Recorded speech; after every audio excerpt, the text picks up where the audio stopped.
The following program is a production of the Hennepin County Library.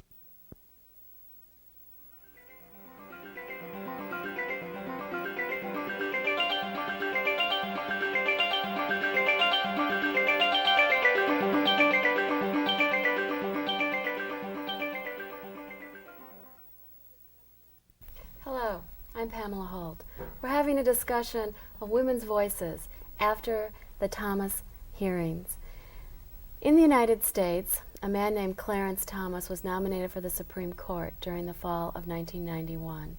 Everyone was very interested in his confirmation hearings, but the entire nation was riveted and watched the additional hearings that the Judiciary Committee called after a former employee and a professor, Anita Hill, accused the Supreme Court nominee of sexual harassment, a charge that was 10 years old and one that she wanted to reveal quietly to the Judiciary Committee.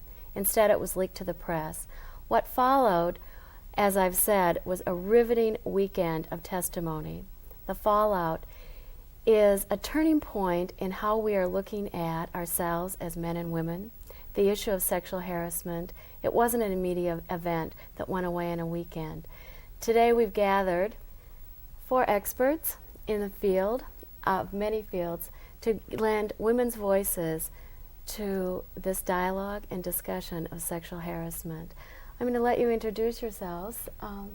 Marilyn. I'm Marilyn J. Mason, psychologist and author. Rose Brewer, I'm a sociologist at the University of Minnesota. Sally Flax, I'm development coordinator with Minnesota Worldwide Women. Yolanda Williams, I'm a professor of music at Minneapolis Community College and a freelance vocalist. Welcome. It's critical. This dialogue is critical. The hearings reveal to us a real turning point. And as I said, it's not gone away. The discussion and the aftermath of the Judiciary Committee hearings are in the very fabric of our lives. Mm-hmm. We're continuing to read editorials, newspaper accounts, watch television shows, news broadcasts, and political cartoons.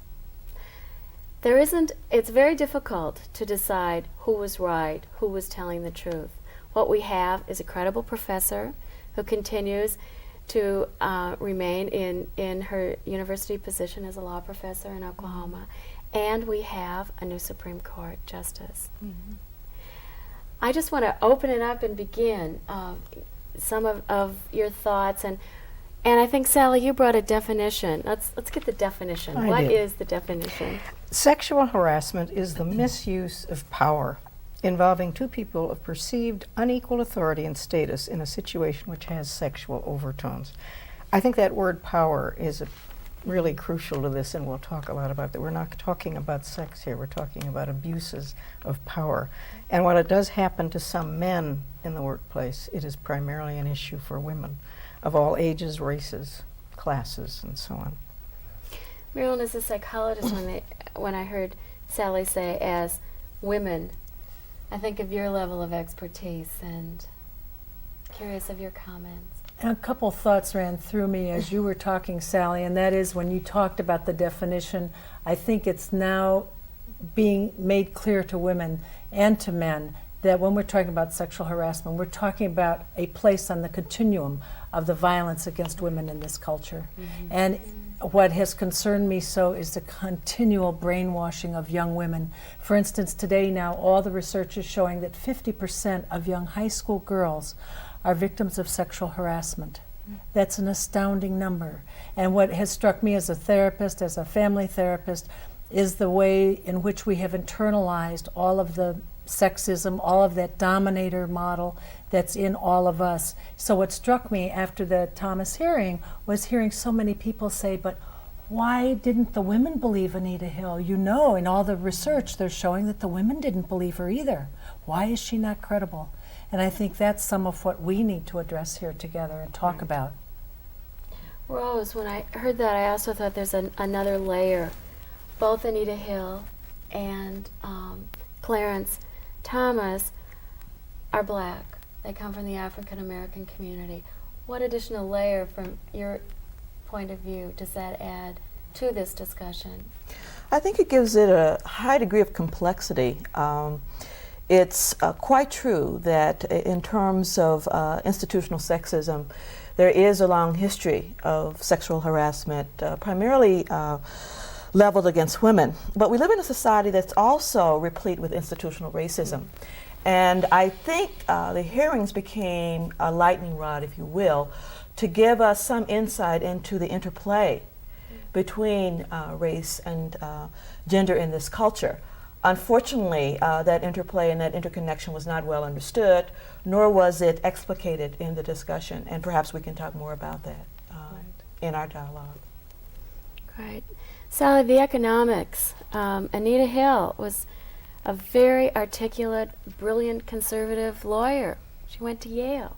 Why didn't she have the courage, many of us asked, to come forward? These are very much economic issues for women. We know that women have to work, that the workplace is almost 50% women, and that even a large percentage, almost 60% of women with children under age 6 are in the workforce. So it's a question of survival. It's a question of not being able to give up the opportunity to earn money and to keep the income coming and not make a case, because we know, I think all of us have talked together about what happens to women who do come forward. Their lives are made extremely uncomfortable on the job. And these can be very, covert approaches that keep women intimidated and feeling they're in a very hostile environment. I have some data that comes. Oh, thanks. We have in Minnesota something that women really profit from, and it's the Minnesota Commission on the Economic Status of Women. This is a graph that they prepared from a study in 1979 that shows us very definitely the variations between female levels of income and male levels of income by different ethnic groups. So what you talked about, Rose, that it isn't just gender, but it's also factors of race. And here we have white women, black women, American Indian, Asian, and Hispanic women, and the same listing of ethnic groups for men. And you can see very much by the tops of these columns the difference in income levels that are possible between the genders here. For example, can you name some of the statistics? I want to tell you that the white women's average then is $10,578. The Native American women, who traditionally are at the lowest end of the scale, $9,378. I think it's interesting to see with black females, $11,229, and with black males, $15,690. So there's less of a gap, but still a tremendous gap. And the other data we have to judge, what does this mean in women's lives? Because we know there's so many single heads of households, women alone raising children, that the poverty level for a family of just 2 people is $8,800 approximately. With 3 in the family, it's $11,000. With 4, $13,400. With 5 in your family, $15,660. And with 6 in the family, that would be 4 children. If there are 2 adults, it could be 5 children, $17,900. And if we look at the income levels that these various groups have, we see that they would be below the poverty line. So hanging on to that income is vital for women. You know, behind all these statistics, this issue has millions of statistics that we can hold up and verify. There's a personal story. Certainly Anita Hill had a personal and an emotional story. Yolanda, can you add to that context of not only the economic reality of survival, but a very... Sure. I had an experience working at a job where I had to go to the supervisor above my supervisor to get some information, and the first thing this male said to me was, well, come over and sit on my lap. On your lap? Yes, this is the first time we've met. And I said, no, the chair I'm sitting in is quite comfortable. And he said, well, I think you'd be more comfortable if you were sitting on my lap. I got out of the situation, and I think the important thing that I'm trying to bring up now is that when I went back to my immediate supervisors, who were women, they said they were appalled.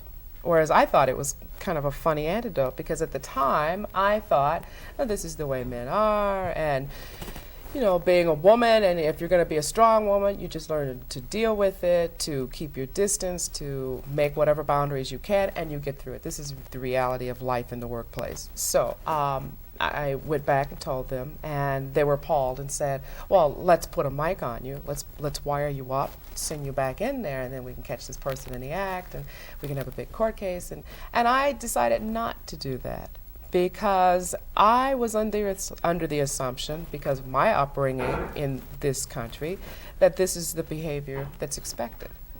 And that the way to get around that is to make your needs known in a very quiet way, to just avoid the situation when you can. Since we know now we have a problem, we know we're not going to be in meetings with this person alone, and we know that we're going to always tell people everything that happens. And so when the Anita Hill issue, for me it's an Anita Hill issue, it's not a Clarence Thomas issue, because this is my orientation. When that came up, it struck a real personal chord for me, because here was someone who decided to do something about the situation, not to just, she had, tried like I did to just avoid it. And because of her personal convictions as a humanitarian, not just a woman, but as someone who felt that it was important that the people we have guarding our laws and interpreting our laws be someone of high quality, decided to step forward. It struck quite a chord in my heart that I had decided not to do that. Something else, I think you absolutely are right in the characterization of her stepping forward and the underlying reasons, but there was a leak, and she had attempted to keep this very, very quiet. And it goes back to something about how does a young black woman position herself in the workplace. And you've mentioned an incident that you were exposed to. I think one of the myths in this society, speaking of who's culpable and who isn't, is that somehow because of new attempts to make the workplace more diverse, that there's an advantage that flows to African American women because of gender and because of race. I think Professor Hill was probably in a very, very vulnerable position, not only because of her femaleness, but because of her race. And it was not very simple for her to move, even with a Yale degree, from one place to another. And that isn't well understood in our society, that the whole structure of the workplace, we still have a great deal of sex segregation, and in the context of sex segregation, race and sex segregation that flows quite unequally to African American women. I saw the income statistic that indicated that, these are Minnesota statistics, that median income for black women was a little bit higher. I wanted to make note of that, to say that statistics can be rather misleading. We know that African American women often work more hours in the workplace. And what we're talking about, and we don't know, we haven't disaggregated that data to say how many hours are we looking at. Are we talking about full-time workers? Are we talking about part-time workers? That's not to say that the incomes are not suspect to begin with because of the fact that they flow below the poverty line. But it is to say that African American women find themselves in a tremendous disadvantage. And I think we have to place Anita Hill's case in that class and race and gender context. Right, because when this happened to me, I was also very conscious that I was a black female and this was a white male. And that even if I decided to pursue this, I was new on the job. This person had been here forever, and that there would be some problems immediately. So it was not just a decision for either of us, Anita Hill or myself, that we wanted to keep it quiet because it was going to be a problem, but already sensing that there was this disparity, and was it really going to be worth my while or the while of my people coming on behind me to even pursue it, or should I just handle it? And with women I have worked with, Yolanda, many have stated that even though they did speak up and they did go through the system to get support, to take a stand, that they were indeed shunned in the workplace, both by the men and by the women. and ended up leaving their jobs and then saying, now what? Where do I go from here? So you can well see how political all of this is and the political decisions that women have to make when they're in that workplace because it is that complex. And I think women have often known, as you say, this is what I expect here. And I'd like to come back to that in a few minutes. Sally, you look like Well, I you thought wanted- that the testimony of John Doggett, the black man from Yale, who made it very clear that there was a club of black Yaleys who depended on one another. It was kind of a kinship structure, but it was very clear that the one woman was not part of it. And in fact, any time she met this young man, even passing him in a building in which he worked for the EEOC, which Clarence Thomas headed, he considered any conversation from her as kind of a sexual invitation. Think of working in that kind of an environment where you needed that kinship so badly to stay, to hang in. And that was denied to her because of her gender.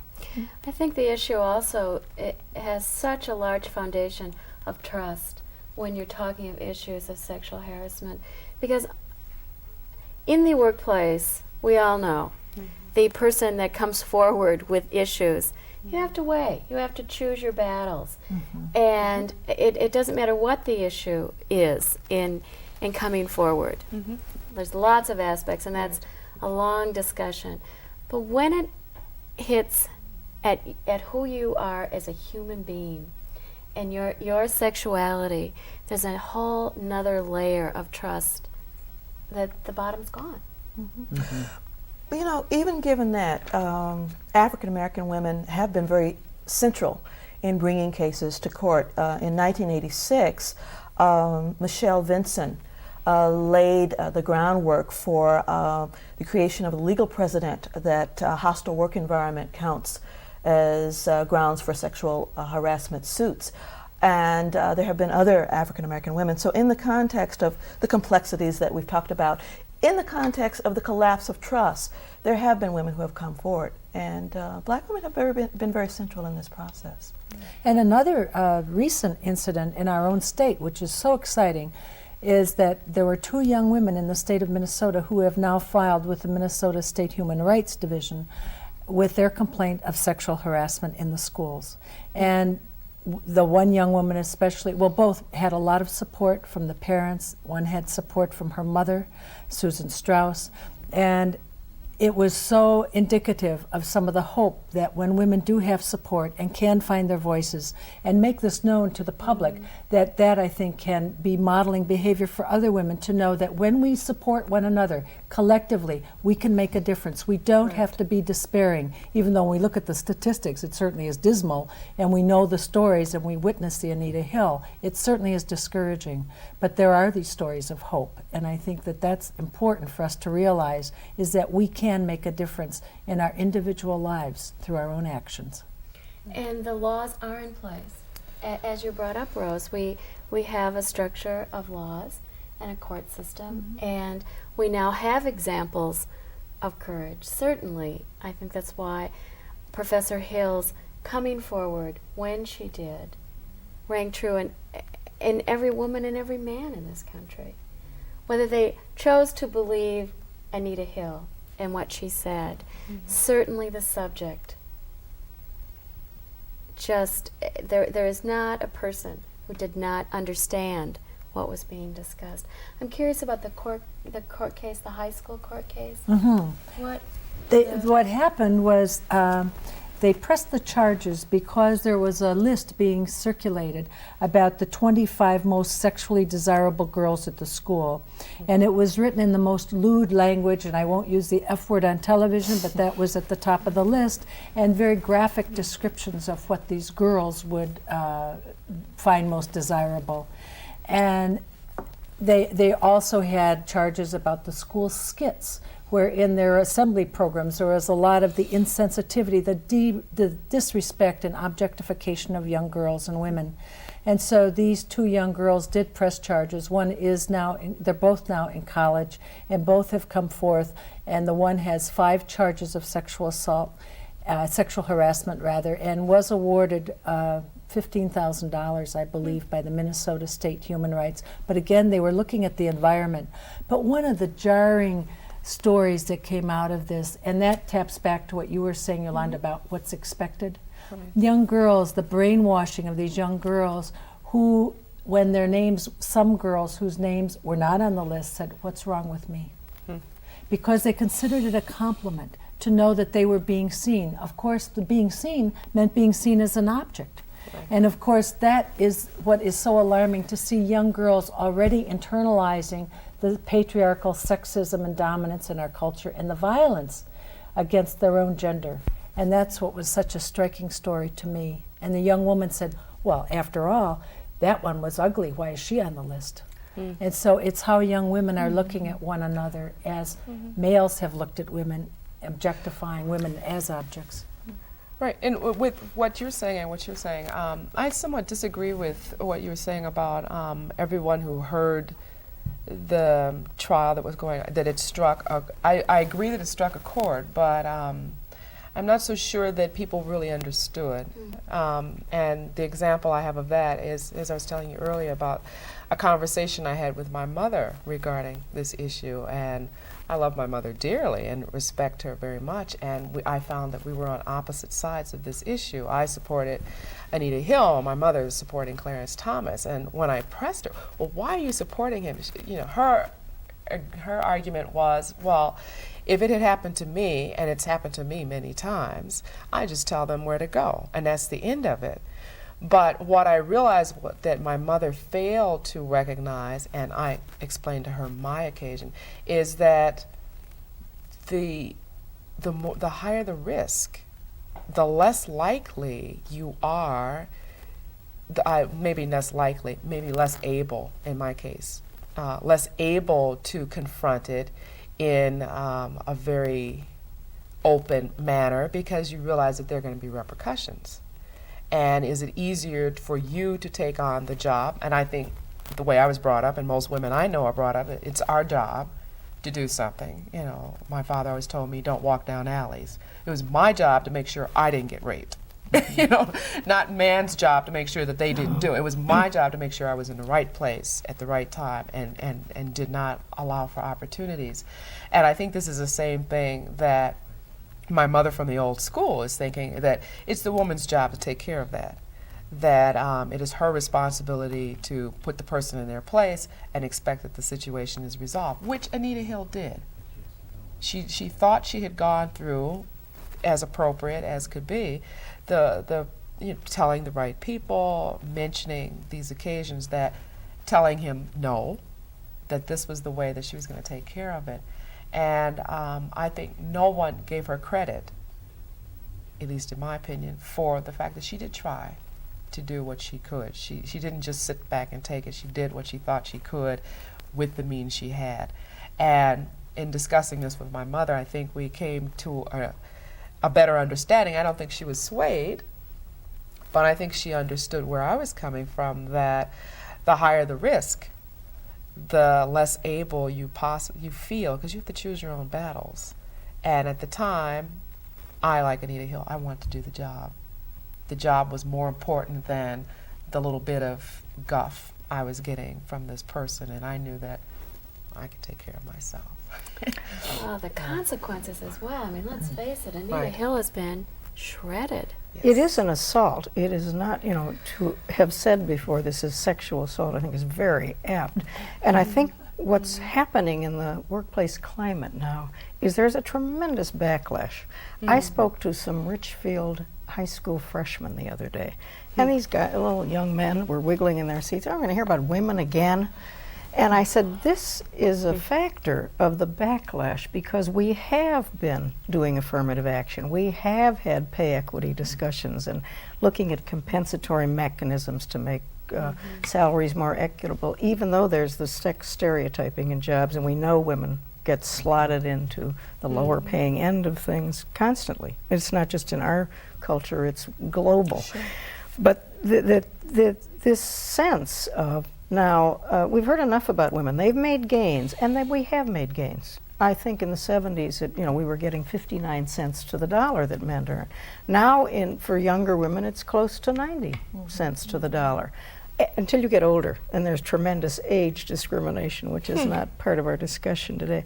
But I think we have to deal with this backlash, and I think of it particularly affecting young women who, again, we are told by statistics, are buying again into the myth of being the wife and mother, despite the horrifying divorce statistics we have that 1 in 2 marriages dissolves in divorce, and women are left to their own devices to survive economically.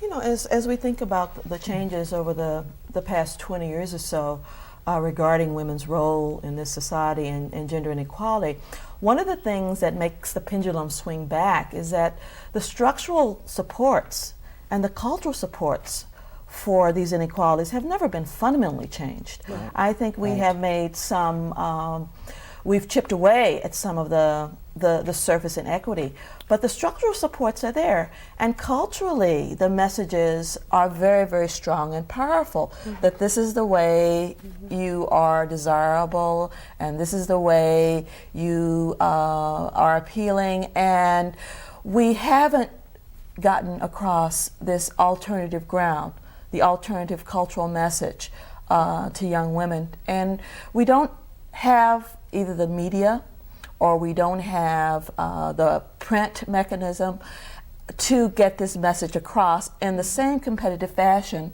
that the status quo has. And I think that's part of the problem. It gets reinforced.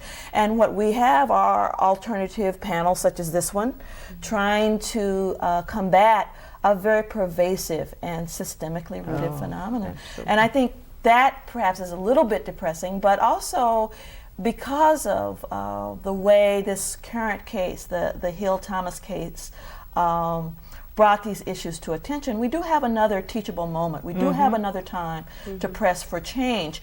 And I don't want to just monopolize this segment, but I do want to say that it also is a teachable moment in communities of color, because I think, going back to your point about your mother, there is a cultural mechanism that is in place within the Black community for dealing with what we call hitting upon. And you are supposed to react in this fashion to the hitting upon. It's known across class levels. However, it is also true that sometimes African American women do not want to respond in this appropriate cultural strategy, that they prefer to deal with it in other ways. I look at Anita Hill's background, quiet, religious, and the mechanisms for dealing with it in the jaunty way that your mother referred to may not have been a part of her repertoire. I think there's a lot of denial that's going on here, that there's a level in the workplace that transcends cultural traditions that has to be looked at, that a hostile environment was created. And we can't do it on an ad hoc basis. We can't do it through the taken for granted cultural mechanisms, that something else is in play altogether. There's one other point I wanted to make about this race, class, gender dynamic that seemed to be going on. It's very striking that what was a gender question became redefined solely as a racial question. Yes. And I think that is something that we have to put on the table. It isn't comfortable dealing with that, but both Hill and Thomas have come out of traditions of fire in this country. We have these intransient systems of inequality in place, but that interlock was missed by the Senate committee. Hill faced a racial component and a gender component. Thomas faced a racial component and a gender component, and they work fundamentally different for those two people. Right. And I think that was missed. You're tapping on something else that I want to mention here, because it got no play in the press at all. And it fits in with my statement that we live in a shame-bound, sexist, racist, addicted society, and that these societal ills have become women's ills. And I had read in the media several weeks before the hearings that Clarence had stopped drinking. I also read some statements about his out-of-control behavior. I also do know, from having worked in the field of chemical addiction and sexual addiction, how very often I hear the same kinds of stories about how is it that this person can have this very private, secret, engaging behavior with some person, and maybe it's only with one person.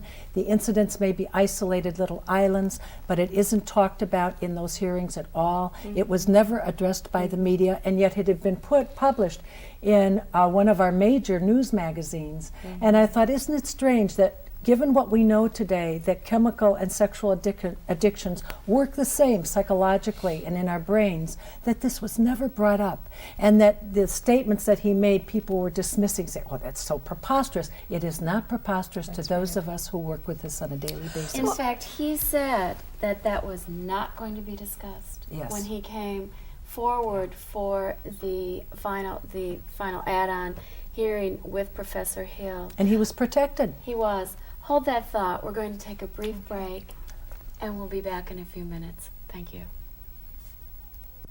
We snuggled in and slept like lambs. They're making a big mess, I think. Yeah, I think so. Sheep in the bathtub, hullabaloo. Oh no. Guess how many he's going to end up with? And so he went. Reading together. There's something in it for both of you. Rose, you were holding a thought in response to Marilyn's last statement. The last comment about a pattern in Judge Thomas's past behavior, and you use the language of addiction to describe, given your own expertise. I guess I'd like to remove it or pull it out of that model. Sociologist to a therapist. It's maybe it's a disciplinary thing going on here. But I think his behavior could be understood very normatively, actually. That's my opinion. I suspect that what was going on with the Thomas scenario, Judge Thomas became a lightning rod for harassment that is really very common in this country. I found it rather surprising that people like Orrin Hatch would be so appalled at the level of the discourse, as if that isn't common everyday language and parlance among men in this country.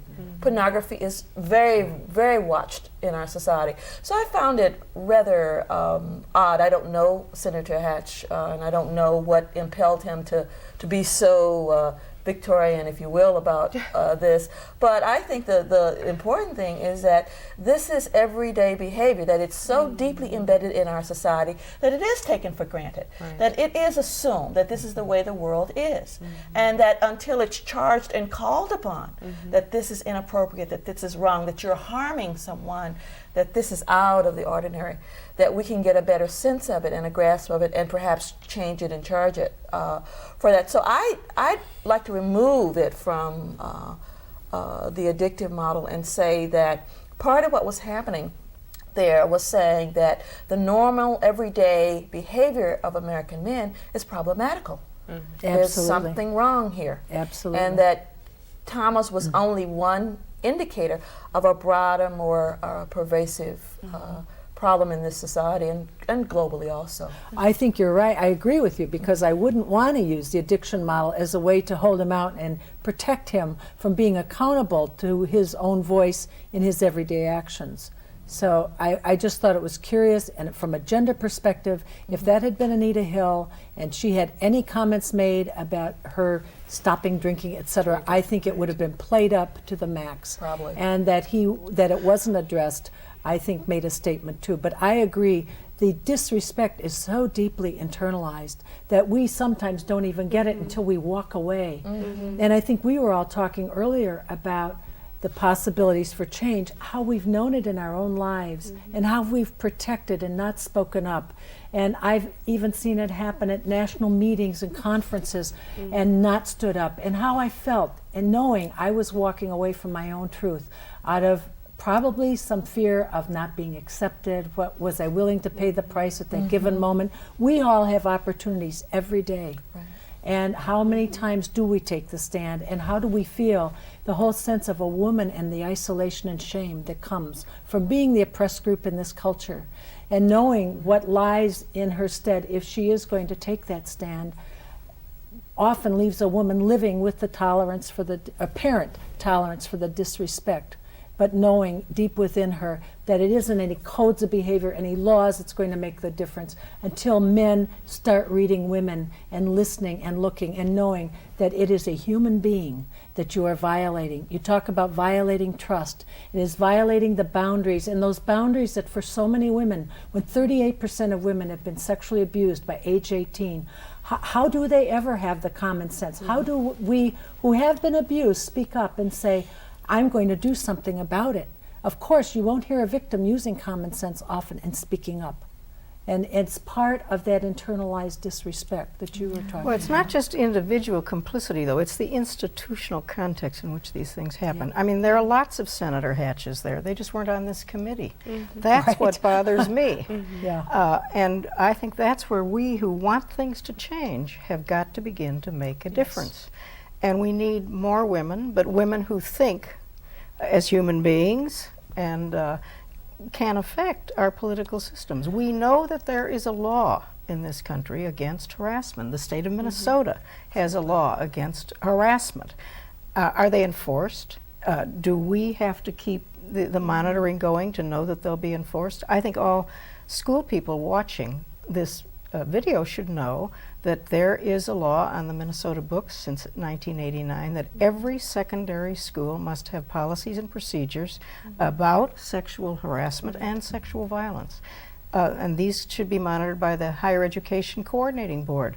Let's all make a vow. We're going to call them and ask them, are they doing this? Are they doing something? And let us get more women into decision-making positions so that we don't see those 98 men of the Senate, letting this kind of thing happen to a woman who is very credible, in my view. I think the other thing is that we as women, I know for myself, the biggest change that I have made over the last 5 or 6 years was recultivating a trust for myself, in myself. Not just women, we need to start trusting the system more, we need to realize that there are laws, but we need to trust ourselves that if it feels wrong, it's wrong.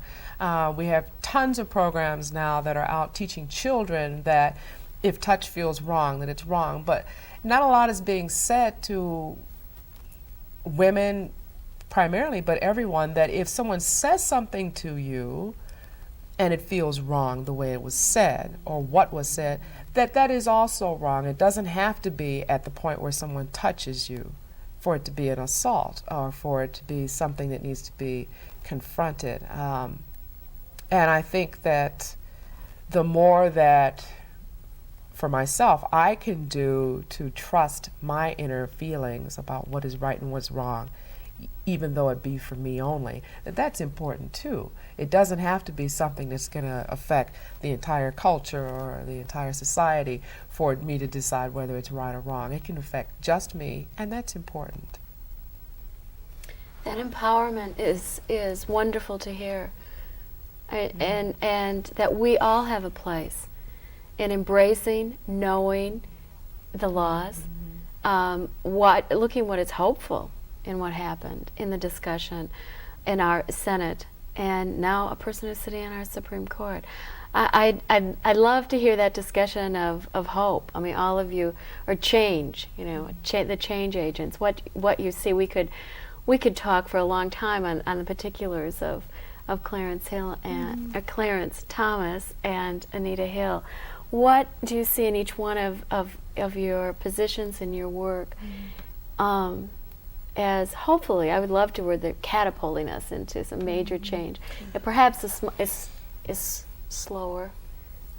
Well, I think Yolanda identified something very, very important for African American women, and that's a self-defined standpoint that isn't in opposition to the struggles that African people in this country face collectively. Those are very real. But I think what has been missing and what is so apparent in the past several years is a self-standpoint that says I'm of value, that I can be hurt, that some things are not right, that there are other women who, in community with the long traditions of Black women working together in community, but around issues that affect us via our gender position in the society, is a very real evolution. And you may use the terminology Black feminist thought, you may use the term women of color who are coming to a sense of feminist identity, but I think the older history and the newer history is a very important one. I do courses on campus, and I teach a course called Black Women. And I work with a lot of young women, and it's empowering from my perspective as well as their perspective to see them hearing in the voices of Audre Lorde and Patricia Hill Collins and Alice Walker, women who are articulating a standpoint that provides them a mechanism to move beyond their isolation. That's very, very powerful. And I think that's a movement forward that is going to make some difference. Unfortunately, the teaching and the learning that has to go on at the younger levels is still very much in need at the high school, at the elementary, at the middle school level. But some things are going on, and this self-defined standpoint about what it means to be an African American woman, a standpoint that I know Anita Hill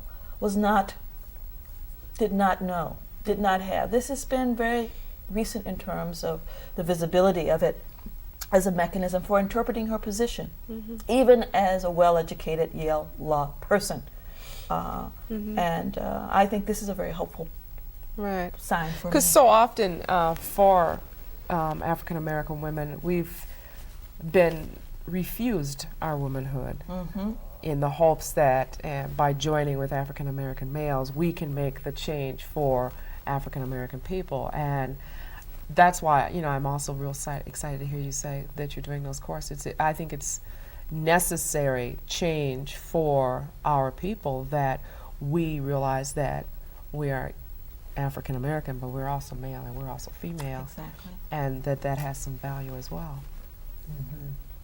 And as we embrace each other as a global society, with our connections, with our intersections, there's an incredible new children's book that was recently published called Amazing Grace. The story of an African American child finding, again, I thought when you were talking, Rose, and yet grace is all of us in our struggle for identity. Clearly, the black and white children who see this, they will see an African American child portrayed, which is relatively new in the field of literature, and that is hopeful. As a self-defined, not as a stereotype. That's right. Absolutely. Absolutely. Absolutely. But I think this is one of the strengths of global feminism, that we learn a lot about cross-cultural adaptations, hearing one another's stories, not just from other parts of the world, but within our own culture here. And the women's tradition being the oral tradition of talking with one another, being able to share our stories, being able to support and ask for that support. And often it's just given. It's just given. And I think that's part of the hope too, because when we look at all of this, I think what you were addressing too is taking it out of the psychological into the social cultural. And what we've had to do is, go beyond your intimate family, go beyond your family of origin. Let's look at your community. Let's look at the media. Let's look at what's brainwashing us in this capitalistic culture that's a consumer culture in which women will spend $300 billion this year on cosmetics alone, and we have 40% of our poverty are children. So we live with this kind of imbalance, and it's in each one of us. And so how do we learn to live with that, and knowing in our culture millions of young women are anorexic and bulimic, starving in the desire to be loved. And all of that thinking is, and feeding into that myth that as long as I am deficient, I am a good consumer. And I think that is the message that these young girls, many young girls are getting. Recently in Ms. Magazine, there were many articles, many young women writing in letters to the editor saying, I'm 17 and I want to know how I'm going to be hearing from the rest of the 17-year-olds. A 14-year-old wrote in a letter. And the awareness is there for some young women more and more as young women are getting empowered. But I think what we have to look at too in terms of our own hope is looking back at who we were. And that's what gives me the hope. I know that when I talk with my daughter today, she's talking with a mother that she never even knew when she was a little girl. And so when I look at the modeling for her, I know she hasn't had a clear path. I mean, she's had so many messages from who she's had as a model in her life. And I say, and I'll continue to evolve, hopefully, until I die. Right. And how about your son? Does he have even more trouble with that than your daughter? Not at all. Yeah. Because that's another piece of it. In fact, we also mother sons. One of my stories of hope, in fact, came from my daughter-in-law, who came up to me one day and said, I want to thank you for being a working woman. She said, it's made my way so much easier because we have a very cooperative household. Yes. I thought, oh, that wasn't what I thought. I thought, oh, mother's going out to work and leaving her family, guilt. Yeah. You know. And now, of course, it's an economic necessity. Oh, yes. We have some specific recommendations too, don't we, in terms of resources, or is it too soon to? There are a lot of resources that are available in our community. The four of you and the places that you work clearly are those resources. I think it'll be easiest if we run some credits at the end of the show that give some names and addresses of what's available to our Minnesota community. Do any of you, I wanted to ask, do any of you have any particular organizations that you feel that women and men can look towards, or any reading material that have inspired you, places that you've gone? Well, one of my favorite, I said in my recent book that one of the models that has been here for so long that we've ignored has been the black woman model. So one of my favorite writers has been Bell Hooks. Oh, yes. Standing up and speaking out, I think, standing up and talking back. Standing up finding and her talking voice back and talking back. By And Bell Hooks. she's a wonderful model for that. That's one of my favorite books. I think the idea of stories and drama, and schools could be doing so much with this that brings voices to us we've been denied. I think they're terribly important. The Illusion Theater here does some wonderful stuff about touch, and is another vehicle for getting messages out that's very understandable. Rose, what are you reading that you find? That I'm excited about? Yeah, that you're excited about. I'll plug Pat Hill Collins' Black Feminist Thought. Okay. I'm excited about that. That just came out this past year. In Routledge. 1991? I think it was released in 1990, but it's being re-released by Routledge in 1991. I'm not reading. I'm learning music. You're singing. I'm singing. But I think if there was something that I would advocate is simply people finding the value within themselves, be it finding, as some people have said, your own song, your own place in music, your own voice, as you found in Bell Hooks. But I always go through, as we all do, through stages, and I'm at the stage where I'm not choosing model behavior or role models anymore. I'm developing my role model because I'm so frustrated with the media telling me that I should look like Vanna White, who not in a million years. You know, nor do I even. Not even desirable. I don't even want to do that. No. But so what I'm trying to do is shut off some of the role models and do some thought, some inner searching, and figuring out who the role models are that I want. And definitely at the top of the list is my mom, even though she supported Clarence. She too can change. But, well, and it's okay that that's who she decides to support. Okay. That's quite okay, because that again is the difference between the two of us, and I can value that in her for whatever her reasons are. I don't have to agree with it, but I can value that. Something you're saying, though, about the inner, I think is one of the messages I would like to leave here today, is to trust your gut. Yeah. Not your stomach, your gut. Your gut knowing, because that is where our own truth lies, our own sense of morality and what is an injustice, what is an infraction, and for us to be able to trust that. And if a woman can go to another person that she trusts, it's also a wonderful way to know who you trust. But to be, and wonderful if it is your mother, but if not, you know, there are many people, it might even be school counselors, it might be a good neighbor, but tell someone, don't hold the secret. Because when women hold the secret of that kind of assault, that kind of violation, what they're doing is perpetuating the shame. And of course that only feeds the self-doubt and really blocks women's voices. So as soon as women can, immediately tell someone, don't keep it alone, because you need support to validate your perception. Yes, this did happen, so that you don't have impaired perceptions when you grow up and end up an adult victim. If you, the sooner you can start and to say, that was a violation, that didn't feel right to me, I know it wasn't right, that's where we can start on our journeys. It's interesting, all the layers that that we're talking about, and the fact that we have a history, and we have a shared history, and yet what our core values of what we want our future to be are not necessarily grounded in that history. That what we do have one another to help, and we have laws in place. These laws are recent, how we use the structure, how we examine, how we understand one another, I think only will come through continued dialogue and discussion. And also just being willing to resist, to Right. to do something, because it's not these things didn't come without a cost. That's right. When Michelle Vincent stood up, the cost was very high, and there are legions of others. So this is really about political struggle also. It's about agency within, but it's also about agency without. Yes, indeed. And in this you can't society, have one without the you other. cannot have. No. They have to be certainly dual strategies. I remember peer pressure. I mean, don't all of us remember that?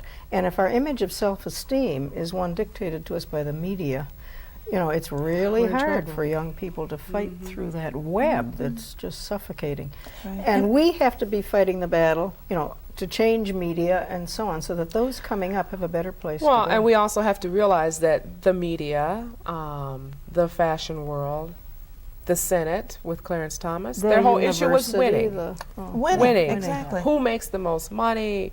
What products get sold the most? What fashion designer sells the most, gets more people to develop that as their fashion code? What diet plan collects the most people? It's all about winning. And if we start realizing that it's not anymore about developing the person to be the best. It's developing the person to be your model so that you win the game. At any cost, At which any is cost. the other end of it. Yes. And you have to be willing to be a cultural deviant. But if enough young people can become cultural deviants, then we're going to shift the norms. And it's going to involve taking the risks on a daily basis at a very personal level. Often we wait until something's high profile in the court. It's the low profile. And I think all of us know that when someone makes an insinuating comment or calls a woman a broad, we speak and say, I feel insulted when you talk like that. Or to be able to let someone know how it impacts us. And we can do that every day. And yet there is, as you say, that wanting to belong. So you need support for that. And I think we can get that support by finding those who also are aware of the changes today. Right. And also on the education line of that is there, I think, is a need for some women to understand why it should feel wrong if someone calls you a broad or someone calls you a chick or wants you to sit on their lap, because there are women like Vanna White who thinks that that is perfectly fine and that is going to add to her credit ratings, which it probably does. But there's something wrong about that being a priority for her to have a career. And Absolutely right. We need to also look at how we're teaching, what we're teaching our daughters and our sons and our nieces and nephews in my case, as to what should feel wrong. And what defines us as human beings? You know, are we the structure of our body? You know, are we the length of our eyelashes? Are we the color of our makeup? That's right. That's right. And it's interesting that we can start at such a complex issue as sexual harassment. What we observed with the Supreme Court of the United States of America and the Senate, and reduce it down to the very basic personal way that we communicate with one another. And I hope as the dialogue continues, I do feel, as we've discussed, we are on a cliff somewhat. As we observe our communication as men, as women, as we look at our society, that we'll be moving and pushing and pulling each other forward and beyond. Thank you so much for coming. If any of you have any wonderful thoughts that you'd like to close with, please jump in. The dialogue is never finished. That's very true. This, any discussion, especially when you have many, many voices, is just a beginning, and it's a time of building trust, of building bridges, and expanding our world. Thank you so much. Thank you. Thank you.